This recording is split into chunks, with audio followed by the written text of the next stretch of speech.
the spring. So we went at the end of April and got back in May. We were gone for almost 2 weeks. I think it was almost 2 weeks. Yeah. So missing from our lineup are Lois, who was going to be here today but couldn't be.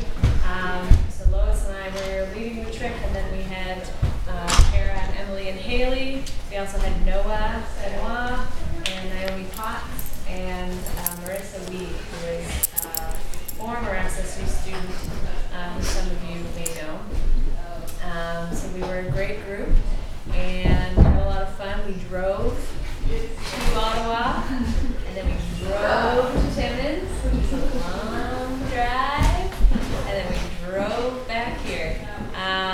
And we did a few days on our own in Ottawa that we, as a group, Lois and I, built that part of the itinerary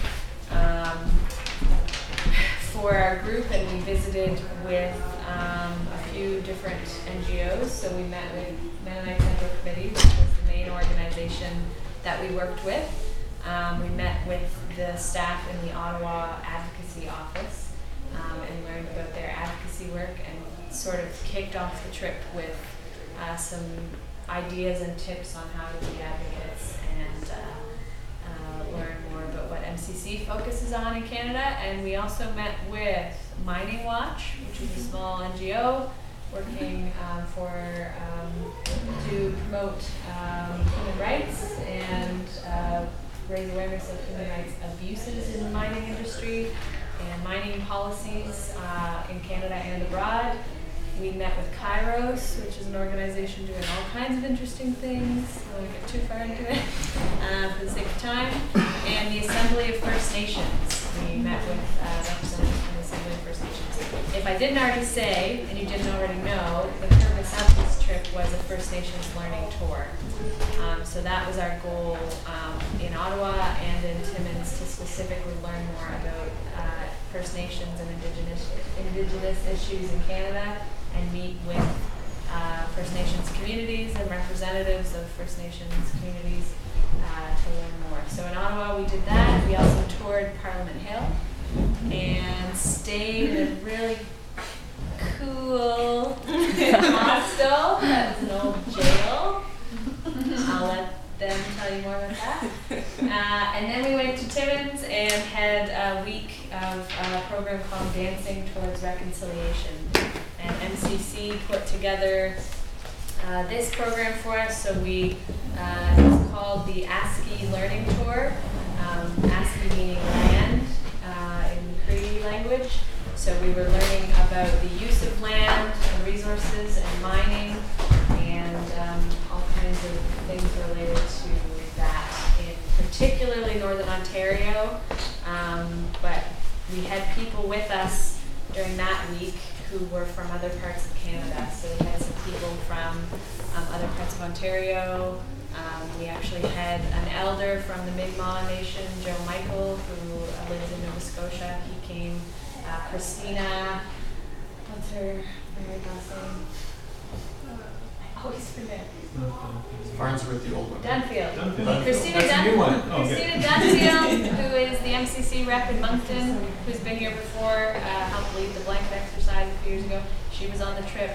She brought a few other people from the Maritimes. So in Timmins, we ended up with this amazing group beyond our own group of people from different places and different experiences. So that's my brief recap, partially to tell you, partially to refresh their memories, because we're all getting ready to go to Asia, and we all realized, did we remember what we did? What was this trip about? So I have a few questions, and I'll be turning it over and letting the gals share some of their memories. I have a few pictures. I'm not really sure how I'll show them, or if I'll interject and say, oh, here's a picture of what they're talking about. And I have a few other pieces of artwork that we may reference. And I wanted to point out this very special talking stick. Joe Michael, who I mentioned, who's an elder of the Mi'kmaq Nation, who's been here as part of the First Nations Voices and Themes series that we did last fall. speakers. He was on this trip in Timmins with us, and after meeting SSU students and already knowing us as a community, but learning more about us and being amazed and impressed with the group that we brought and their sincerity and their eagerness to learn and their humility in approaching these topics, he approached me and he said, I have a challenge for SSU, and I want you as a school to continue to make an effort to intersect and learn about how your European settler spirituality intersects with First Nations and Indigenous spirituality. I believe you're a school and a place that already tries to ask those questions and have those conversations. I want to challenge you to do more. And he said, if I think you're doing it, I'm going to make you a talking stick. And I went, whoa, okay. He said, he calls me Asalik, which is Sarah in Mi'kmaq, which I learned. And he said, Asalik, this is your job. I'm going to say no and bring it home and tell our community. And so Lois and I have had some conversations about it over the summer. We believe, and Joe encouraged us and said he thinks we're already on that track and we're doing our best. But he got so excited, he made the talking stick already. He hasn't been here to give it to us. We're hoping someday soon he'll be able to come and we'll actually be able to thank him in person. But I'm going to pass this around and ask you just to honor it. We've yet to officially use it, but it's a very, very, very special gift from a very wise, special man. So that's all I really want to say right now. And as I just pass this around, my first question is, what was a highlight? A moment or a few moments that stood out to you? Sarah, Yeah. that's so rude. Yeah. But I'll ask you to forgive me afterwards. Could these guys have a stick while we're here? Yeah, if we'd like to. I think we'll probably be jumping back and forth a lot, but But you know what? Yeah, it was only me being peculiar. You can just say. I think it's a great idea. I did consider that. I just thought it really will be probably a lot of back and forth. So I think I'll Thanks for letting me be peculiar. No, great, Well, I didn't give you much choice. great suggestion. Okay. That's different than the other one. Because didn't he make, was there a second He one? brought one on the trip, but Yeah. he made this for us. Oh. Just this summer he made this. You haven't seen this yet, probably. When did you get it? I heard you talk about it. Lois got it maybe a month ago, maybe more, maybe a month and a half ago. Wow. So highlights, thoughts. Well, to start off the trip, we were in Ottawa, which was amazing to learn about Canada's history and to see a lot of its beauty, even though we're talking about these really hard subjects of terrible things that have happened throughout history, that see that there was good too, and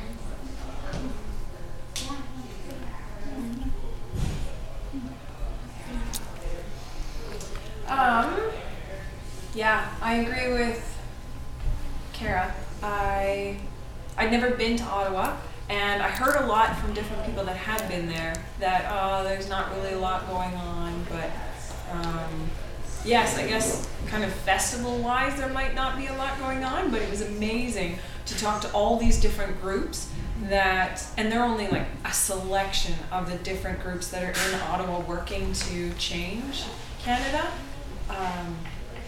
So that was amazing to see, just that it's this hub of Canadian life, and it's where a lot of our future gets decided, and just it as an important political arena. I think my biggest highlight was probably some of the amazing conversations that I got to have with different people. Just because there were a lot of themes and different questions that I carried with me throughout the whole thing, and there were just these little moments where I connected with one person and they kind of affirmed without knowing those questions and affirmed me in my search.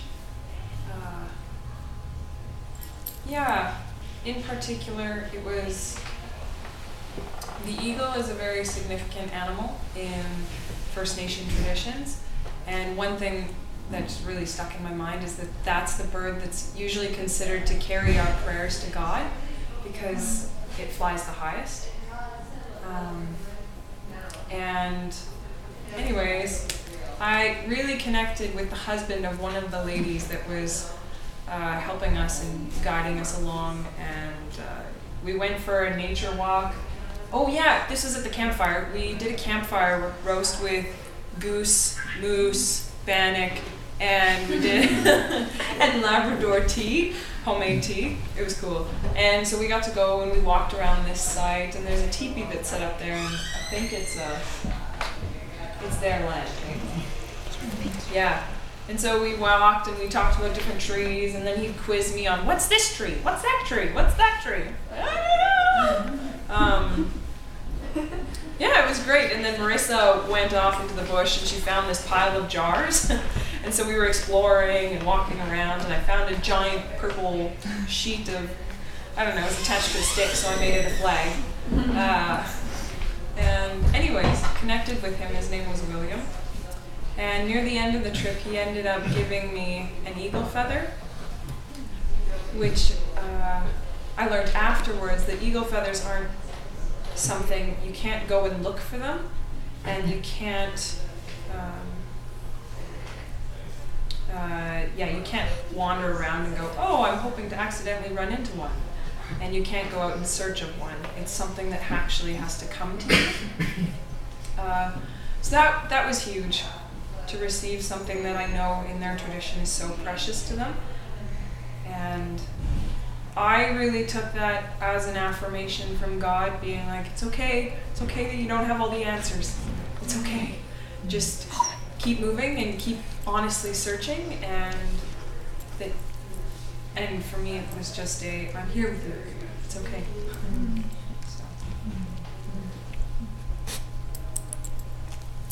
I'd say one of my highlights was just basically seeing people get passionate about stuff, and like everywhere we went, people would just like light up in their eyes, and like it's the coolest talking to somebody who's passionate about something. And like at the Parliament tour, the tour guide that we had, she says, we don't usually talk about First Nations issues in the tour. We just like kind of glide over that stuff because it tends to stir up some either really positive or really negative emotions with people. But for us, since we were on a First Nations learning tour, she was like, okay, like, let's talk about this. Let's point out all these things that are hidden in the building that were inspired by First Nations. And so that was really cool. And like, she definitely connected to it a lot, which made it all the more meaningful for me, at least. Yeah, just like everywhere we went, the people that we talked to like were passionate about what they were doing. And another example would be the artist that we ran into just randomly. Oh yeah, randomly at the office. Assembly of First Nations. Yeah. Like we came out of the office. In this is the Assembly of First Nations, and I'll let you explain. Yeah, we walked out of the office, and then there was this guy with like these bags of prints, and he was starting to get things out to, I don't know, like drop off for them to sell or something. And then we kind of went over and asked him what was up, and he was like, "Oh boy!" And then he like took out like all his prints, laid them all out on the table, and like explained each one, and took the time to really inform us and explain stories and everything. Yeah, it was just really cool to see his passions. So this is not that man. No. I do have a picture of him, but that's not the one I chose. This is Paul. Do you remember his name? Paul Williams? Or was that Jim? Anyway, we met a lot of people, and it was a few months ago. But he was a lawyer. He is a lawyer. Works with the Assembly of First Nations. A firecracker of a guy. Is that a good description? He was awesome. Is this the guy he was a lawyer? Yeah. He was doing a lot of work, had done work in the United States with other companies, basically a long career that's not even close to over, but of fighting for the little guy against the big guy, fighting big mining companies and corporations on behalf of indigenous groups in Latin America, and as a First Nations man in Canada, is been for the last 5 or 6 years back in Canada works for the Assembly of First Nations, but is very much a subversive actor within that system who was telling us different ways that he still does what he can from within the kind of corporate political mentality in Ottawa to sort of fight against a lot of the injustice in our country.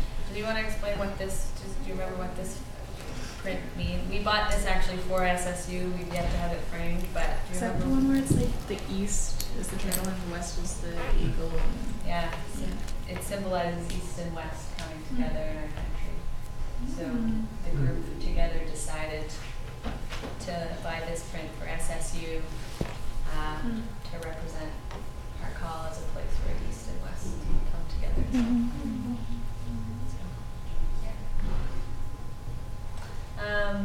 So we talked a little bit about Ottawa and Timmins. I think some of the memories that just came up.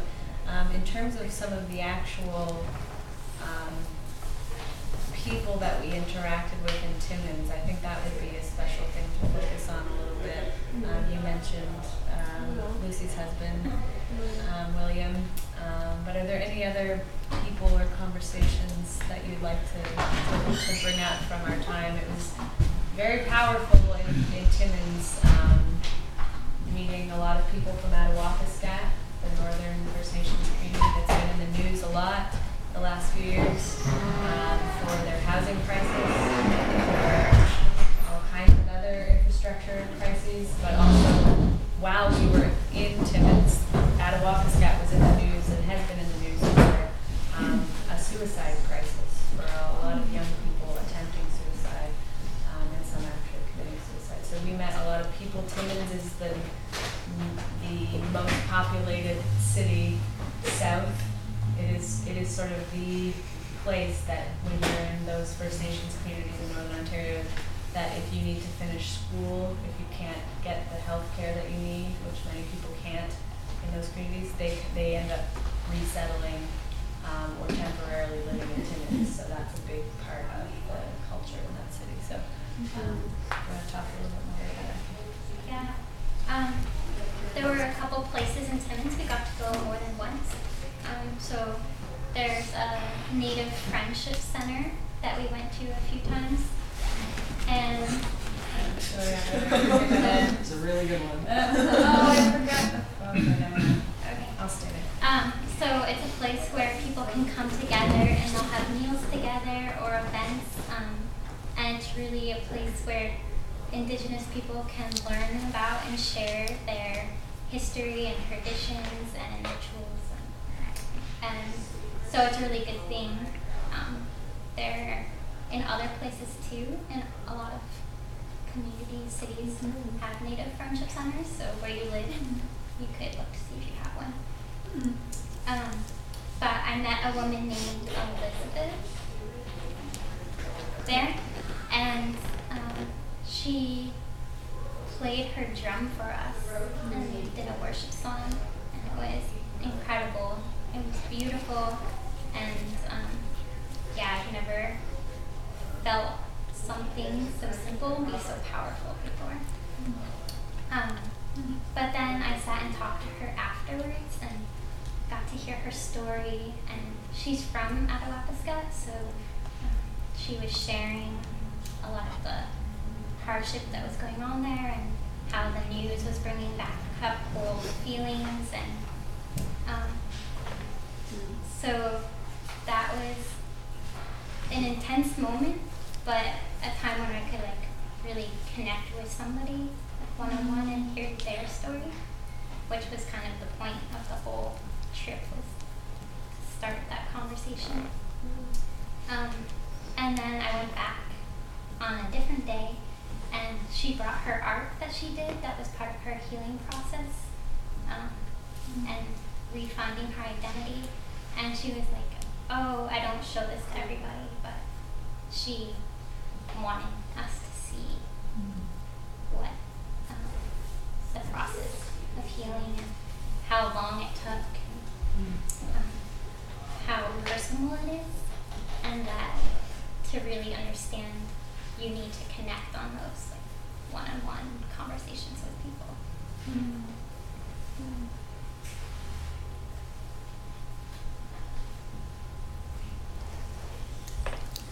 I have a challenge that connects with that one. Should I go there? Can throw it all Okay. in. The plan for our short time, there's so much to cover in Fireside Chat. It's very long.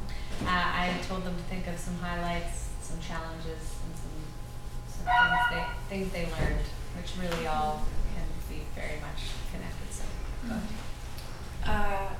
It's funny that you would say that because our visit to the Native Friendship Center was probably the thing that I found the most challenging. Just walking in, I just remember feeling so much like an outcast and kind of being bombarded with this, I don't have a right to be here, why am I here? I'm a breathing, living, walking, talking symbol of colonialism. And I found it so hard. I wanted to do this so much, but I found it so hard to connect with Elizabeth and to talk with her. And I had really, that was the one thing that I really, really, really wanted to be able to do, was connect with people and talk to them and engage. But then when this opportunity arose, I just kind of totally froze. I'm like, I don't know how to start this conversation.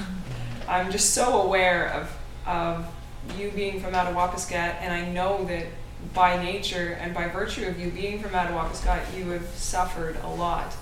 And I don't know how to start this. And that was, in that moment, it was very discouraging because I walked away going, oh my gosh, what am I doing here? Am I in the right program? I just had a glorious opportunity to do the one thing that I really wanted to do, and it flopped. Yep. So, yeah. But the song that she sang was beautiful. It was How Great Thou Art, but in Cree to the drum. It was just a beautiful moment of two East and West cultures just meeting in the middle. Oh, it was beautiful. Okay. Your turn. One of my challenges was at the Friendship Center too, actually, and it was with the drumming, because I've kind of felt like we were intruding or something. Because when we were going there, it was planned that there was going to be some big drumming circle event thing, and then nobody was there to drum. It wasn't happening. So there were a couple ladies, Elizabeth and her friend. I forget her name, I'm sorry. They were sitting at their table just chatting. And then the lady that runs the Friendship Center that we were kind of with, she took us over to their table and she was like, can you play them a song on your drum? And I don't know, she seemed kind of shy and she didn't really want to at first. And I kind of felt like maybe we should back off, we shouldn't force her to share this with us. But I don't know. By the end of it, she had warmed up, but I just felt like we were kind of pushing. Yeah, I don't know. So that's just an example of it, but like throughout the whole trip, I was kind of like, oh, how do we go about this without being so in their faces, and like, I don't know how to explain it, but yeah, that's just something that I was kind of scared about, and on my tiptoes, and yeah. We had a few really powerful talking circles with the entire group that we were with through MCC. So this is a picture of most of the group. So those who came from elsewhere in Ontario, a few people from Timmins, our group, a few people from elsewhere in the Maritimes. a mixture of First Nations people from all over, and a mixture of people with all kinds of different backgrounds. And on the note of these challenges, I would just say that from our perspective, Lois and I, watching the group and participating, very much feeling similar awkwardness and wondering how to respectfully enter into another culture when there's a lot of guilt and shame that can be attached with what we're talking about. There's no way around some of these realities of how we have treated First Nations people in our country. There is no way around it, and you feel it very deeply when you're in a room together with people who are a product of that mistreatment and injustice. But I would say that our group experienced some pretty powerful moments by being invited into talking circles and being welcomed to share openly and honestly, and be welcomed by everyone in the room with our own questions, with our own discomfort. There was a lot of discomfort, but we were all in it together, and I thought that was itself an example of A, how MCC has attempted to do this work, but B, how much conversations really do transform, even though in the moment you may walk away feeling like that was just awkward. That was just, I don't know, it makes me question everything. But then what keeps spiraling after that can go down, come back up. But I would say throughout the trip I watched, Emily, for example, keep talking through that. It was uncomfortable that it came to the surface, but actually it was a good thing that it came to the surface because we got to keep addressing it and keep trying to figure it out together. So it was quite powerful. Yeah. Any other thoughts? I'm going to go through, see if there's anything that strikes your memory. This is the Mining Watch office. Very small NGO, very passionate, hardworking people. This is the Canadian Museum of History. That was so cool. Yeah, let's talk about museums. They're cool. Elaborate. It was awesome. There were different rooms, and there was one that was set up like a jungle. So it was treed and it was forested, and you could walk around, and there were like traditional outfits hanging everywhere, and houses. And houses that you could walk through the way that different community houses would have looked. And there was a giant canoe. It was a huge canoe. And it must have been, I think we concluded that it would have had to have been made out of one solid tree. Yeah. Because it was so big, like those big BC trees, just with a hollowed out center. Whoa. Yeah. It's huge. Amazing. Yeah. Oh. We did, however, in the one, there was something missing. The red, yeah. Okay, there was like one little, yeah. Okay, you go. Okay, so there's like a huge section on First Nations stuff in there. Like we didn't even get through all of it, and we were there all afternoon. So, throughout the whole thing, we were like kind of looking around for residential school stuff and like things talking about the mistreatment and all that. But then there was only one little tiny panel explaining the residential school. I'm sorry, I'm too quiet. Okay. What was the last thing you heard? This. Okay. I know what it is. So they had a whole section of First Nations stuff, but we were looking for the history and the mistreatment and some explanations of that, but we could only find one tiny panel, like a couple paragraphs long, explaining residential schools happened, and there wasn't much more than that we saw, so that was kind of disappointing. But yeah, it was just a surprise, I guess, that they have this whole level of a museum devoted to it, like they don't talk about the dirty stuff. It's very political.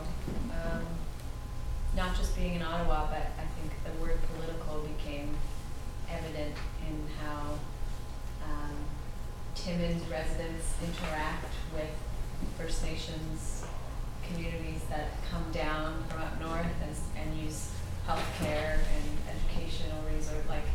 You start to get into all kinds of definitions of politics. It's political when you walk into a museum. Whoever has curated that exhibit has had to make decisions about what is written, what is focused on, what gets one panel, what gets 10 panels.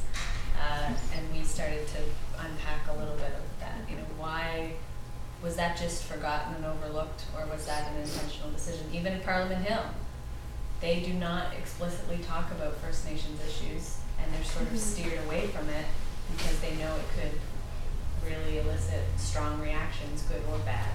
So they basically play it safe and say, we're just not going to talk about touchy issues because this is just a 20-minute tour. And we as a group said, actually, please, you need to. Yeah. Did that tour guide show you the stained glass window? Yeah. Yeah.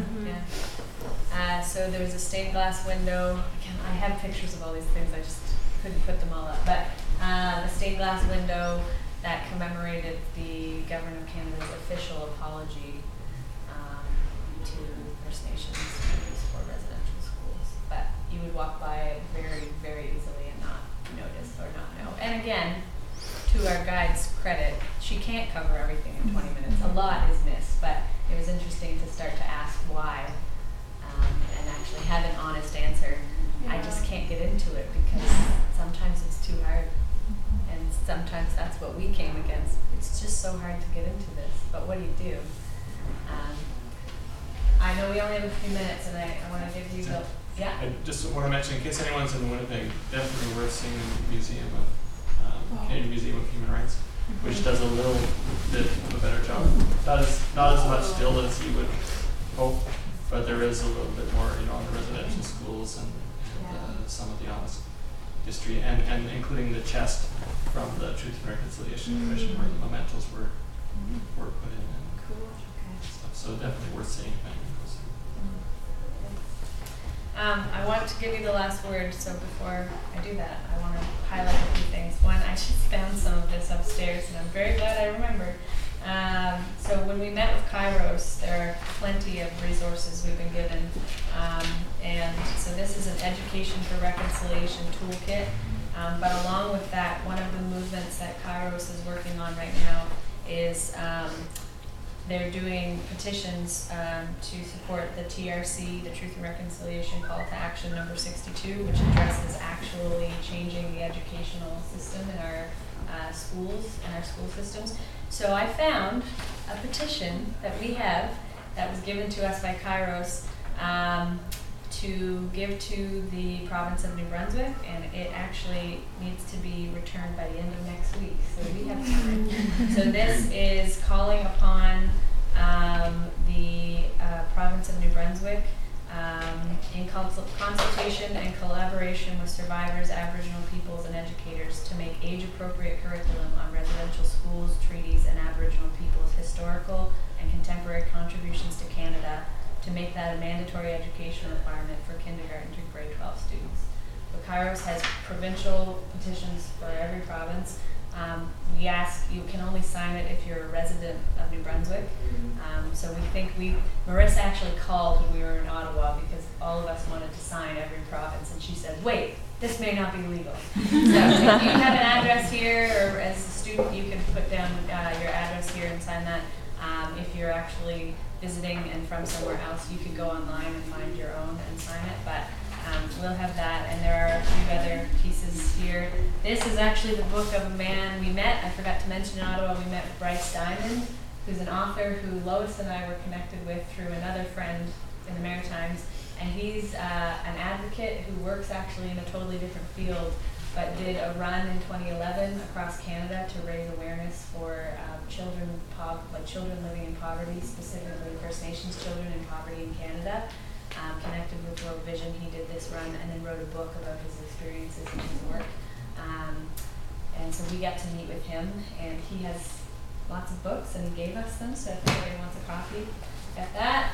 And finally, before I really let you get the last word, our own Hayley is famous, because I was contacted after our group wrote blog posts for the SSU travel blog.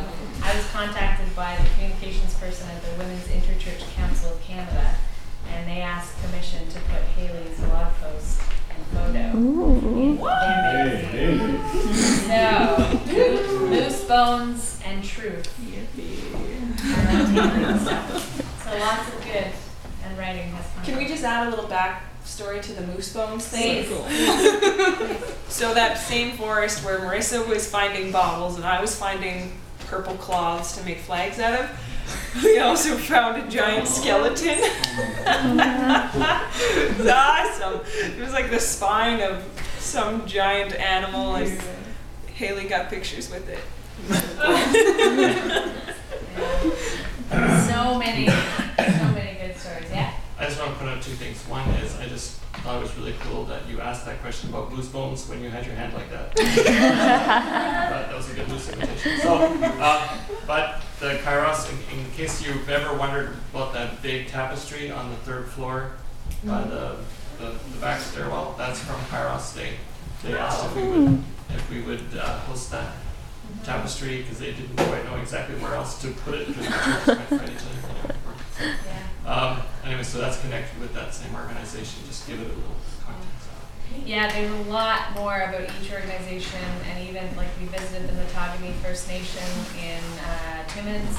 We had a movie screening after the last river with Teresa Spence, the former chief of Attawapiskat, who was, if you remember, the woman who went on hunger strike for 6 weeks in 2000 and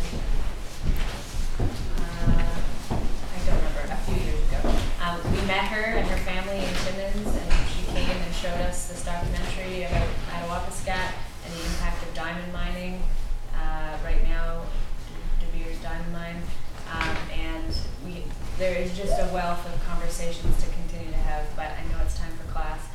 So final, 30 seconds of something that you learned, even maybe a theme or a word. An example I would give is Marissa Weed. The whole trip, her theme was dignity.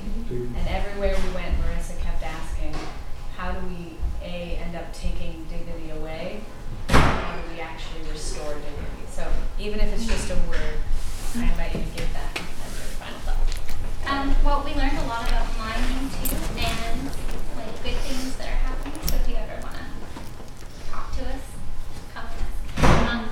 But I saw, in every place we went, there was this running theme of education.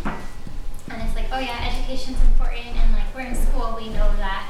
But when we saw it there and saw how education can bring people together and bring people onto the same page and kind of bring the past and the future together, you see how tangible and how really important that is. And we have some really good tangible examples of things that we can do, like dinner conversations or sign petitions or raising awareness, writing to your MP about the issues that are important to you that they actually want to know.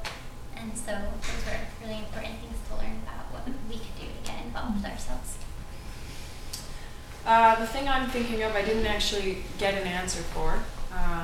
But for me, the question that I went through this whole thing carrying with me in the back of my mind was how to bring Christianity and First Nation spirituality together, if they're compatible, and in what way they would fit together, and can they I'm sure they can complement each other, but in what ways, and just what it would mean hypothetically if I was a First Nation and a Christian, how would I make that work?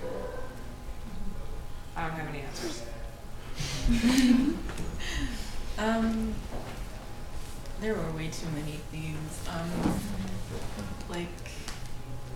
I think in my journal I even had a different theme for each day because it was so crazy. But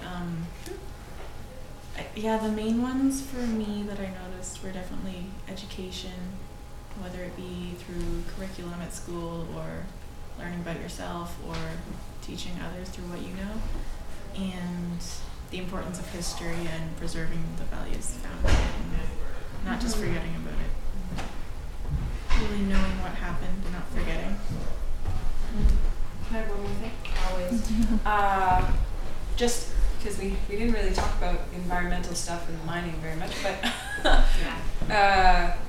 one thing that I did learn, and that was a kind of a stripping away of ignorance, was I had always perceived or had a tendency to perceive First Nations as kind of environmental radicals, that they were just kind of extremists.